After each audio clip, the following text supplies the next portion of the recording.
আসসালামু আলাইকুম, hello everyone, সকলেই কেমন আছেন? আশা করছি সকলে অনেক অনেক ভালো আছেন। সো গাইস, প্রথমত আপনারা ভিডিওটা একটু দেখেন।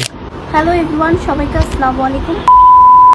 আমার টিকটক অ্যাকাউন্ট তো নাই, সবাই আমাকে এই অ্যাকাউন্টে ফলো করবেন, এটা আমার রিয়েল অ্যাকাউন্ট। আর কেন নাই সেটা আমি পরে জানাবো।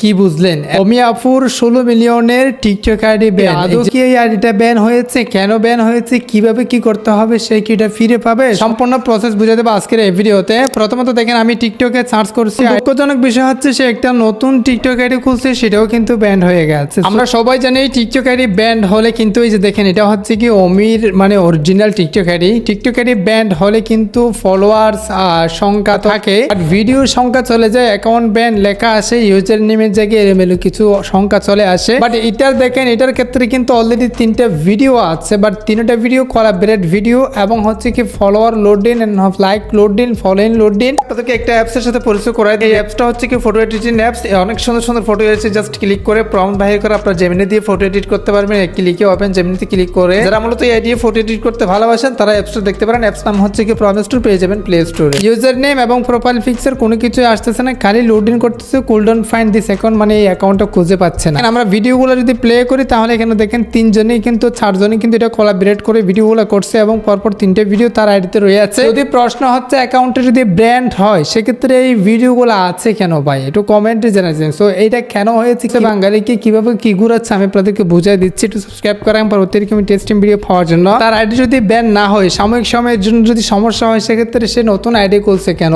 কথাটা হচ্ছে কি ভাই, আমি জানি না আপনারা শুনছেন কি না, সে কিন্তু তার আইডিটা বিক্রি করে দিয়েছে। মানে তার যে অরিজিনাল আইডিটা রয়েছে সেটা বিক্রি করে দিয়েছে কোন একটা ব্যক্তির কাছে বা কোন একটা ব্র্যান্ডের কাছে। বিক্রি করার পর সে আবার নতুন আইডি করে বলতেছে আমার আইডি চলে গেছে বা আগের আইডি কি হয়েছে সেটা সে জানে না, বাট কি হয়েছে সেটা পরে বলবো। এটা নতুন আইডি, সবাই এটাতে সাপোর্ট করেন। পরে বলবো যে কথাটা সেটার পিছনে লুকিয়ে আছে অনেক বড় রহস্য। তার যে অরিজিনাল আইডিটা সেটা কিন্তু 2 কোটি টাকা দিয়ে নাকি বিক্রি করে ফেলছে, সেরকম একটা কথা অলরেডি শোনা যাচ্ছে। আদৌ এটা কতটা বাস্তব বা রিয়েলিটি কেউ শু করে না বা কোনো প্রমাণ পাই নাই, বাট কথাই মানুষের কাছ থেকে শোনা যাচ্ছে। তো আপনারা কেউ বিশ্বাস করবেন না। বাট অনেকের প্রশ্ন থাকতে পারে তার আইডিতে ফলোয়ার সংখ্যা বা নাম, ইউজার নেম এগুলো শো করতেছে না কেন ভাই? বিভিন্ন দেশের বিভিন্ন টিকটক সেটিংস বিভিন্ন রকম হতে পারে। সে হয়তো সেই আইডিটা বাহিরের দেশের মানুষকে বিক্রি করছে, যার কারণে তারা সাময়িকভাবে এটা ফলোয়ার লিস্ট এটা হাইড করে দিয়েছেন। ইউজার নেম এগুলো হয়তো হাইড করে দিয়েছে। সেই দেশে হয়তো সেরকম সিস্টেম বা সেটিংস রয়েছে। হ্যাঁ, না হয় দেখেন কোন রকম কোনো ভিডিও না থাকার কথা ছিল, আর কোলাবরেট 3টে ভিডিও আছে এবং ইউজার নেম মানে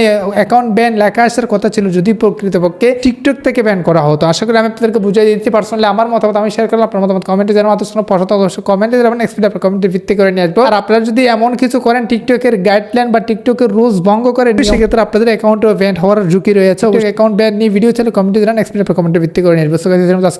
আজকের ভিডিওটা শেষ করতে চাই। দেখা হবে নেক্সট একটা ভিডিওতে। Thank you so much.